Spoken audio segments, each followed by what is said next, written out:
reasonably lang ang pagdugang sang slots, no? Just like how they did with our modernized jeepneys in the LPTRP, just like what we did also, because we learned from that with our TRP nga taga-ruta may maximum capacity.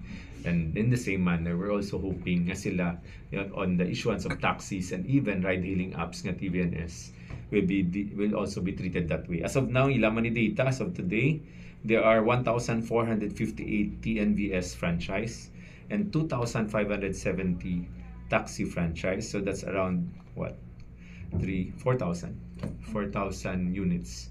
Panabutang ang Blue Taxi. Ari na di ko nasulod na di. So mga 4,000 both TVNS and TNVS and taxi franchises. So although sila gambal nga hindi man puno kay bang franchise, wala pa man nila na butangan unit.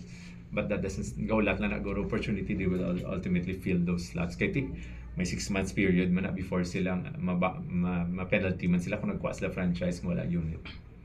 Sir, na-mention mo, nabalikan ko lang na permits. So, hindi na pwede, sir, Mubrasang City nga, hindi na pag-i-grant ang ilang business permits, anda sila mag-operate. Ara man to gapon ang aton BPLO, no? Well, I don't think regulatory in that sense ang aton business permits, no? Kasi kung mag-apply ka, ang i-comply mo depending on the nature of your business. Muna ang mga, for instance, kung establishment ka, your health cards, your fire safety, naman na.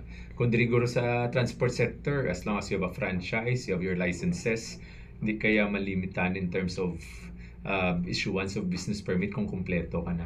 I don't think magamit siya ang pag-application for business permit in such a way nga ang SHIN mo, hindi na mo niya pagaan ang 50. I don't think that will be applied. Medyo, if that's the case, it could be arbitrary and abusive, no? Kung dirigid dapat sa level sa LTFRB as a franchising regulatory board, sila dapat ang may control sila kung natawag.